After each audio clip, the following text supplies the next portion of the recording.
Selamat petang, salam sejahtera. Terima kasih karena bersama dengan saya di Nazilin Unity Channel. Sebelum kita teruskan ulasan dan isu pada kali ini, jangan lupa bagi yang kali pertama tekan butang subscribe. Tekan butang subscribe itu percuma.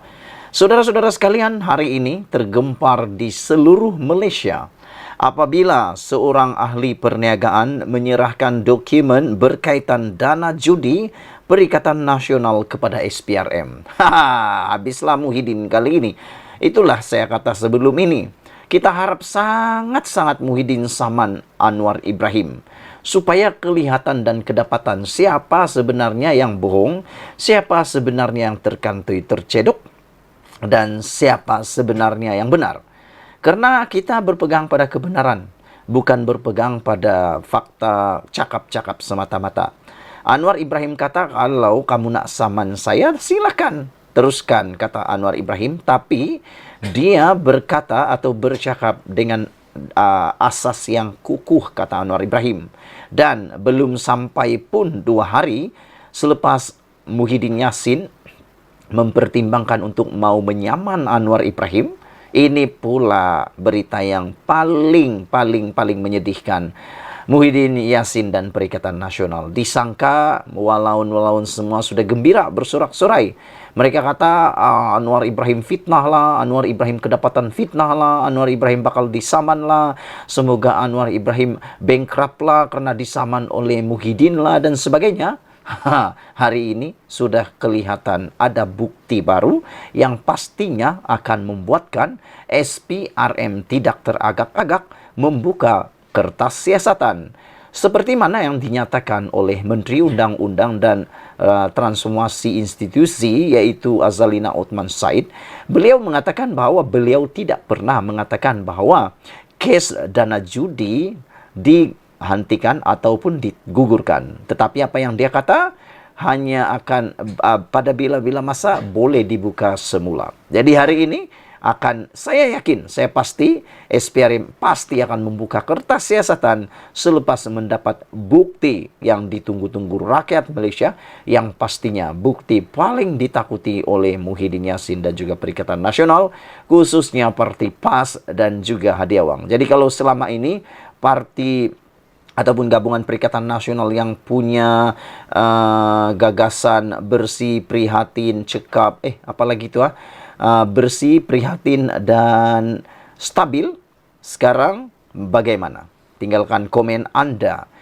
Persoalan besar daripada netizen di dalam ruangan komen di Malaysia kini, antara yang bertanya ialah, adakah ahli perniagaan ini bercakap benar atau data bukti yang dibawa, dokumen yang dibawa itu adalah dokumen yang sahih dan dokumen yang benar? Saya yakin dokumen yang dibawa oleh ahli perniagaan ini adalah dokumen yang sahih dan benar. Ialah yang dia datangi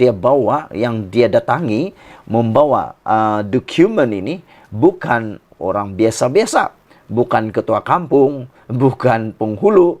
Ini adalah SPRM. Saudara-saudara, apa yang akan terjadi selepas ini?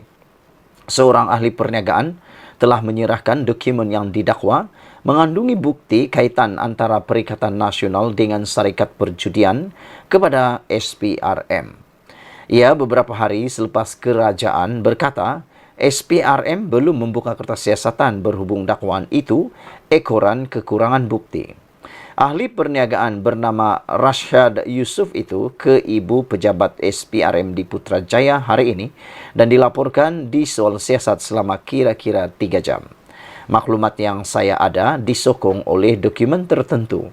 Saya serahkan kepada SPRM untuk menyiasat perkara itu, katanya seperti dipetik Free Malaysia Today. Rashad, 52 tahun, menafikan ada kaitan dengan mana-mana parti politik atau NGO. Ini yang kita harapkan. Semoga Rashad, 52 tahun ini, benar-benar adalah orang yang bebas, berkecuali dan tidak mempunyai kepentingan apapun. Semoga beliau bukan ada kaitan dengan parti politik maupun NGO. Tapi biasalah, netizen ini tak sampai 1 jam akan kenallah siapa orang ini. Mereka akan cari sampai ke lubang cacing untuk mau mengenali siapa Rashad ini. Pada Disember lalu, Perdana Menteri Anwar Ibrahim membayangkan Sebahagian dana yang digunakan Perikatan Nasional dalam PRU 15 adalah daripada syarikat perjudian yang terlibat dengan cabutan khas judi. Bagaimanapun, Menteri di Jabatan Perdana Menteri, Undang-Undang dan Reformasi Institusi, Azalina Othman Said menerusi jawapan Parlimen berkata, SPRM tidak membuka kertas siasatan berkenan dakwaan itu kerana maklumat yang ada terlalu umum dan tiada pihak yang boleh mengesahkannya. Ia menyebabkan beberapa pemimpin PN mengecam Anwar mendakwanya sebagai berbohong. Pengerusi Perikatan Nasional Muhyiddin Yassin pula berkata, dia menimbang untuk memfailkan saman terhadap Anwar. Anwar bagaimanapun bertegas dia tidak akan membuat dakwaan itu jika ia tidak berasas. Kita sebenarnya mengharapkan sebenar-benarnya supaya Muhyiddin Yassin betul-betul menyaman Anwar Ibrahim. Hanya dengan saman barulah kita tahu siapa benar, siapa yang tak benar. Hanya dengan saman kebenaran boleh diketahui. Hanya dengan saman seseorang itu boleh menutup ataupun boleh mengembalikan maruahnya. Sekarang ini ada dua orang yang akan terpalit dengan maruah.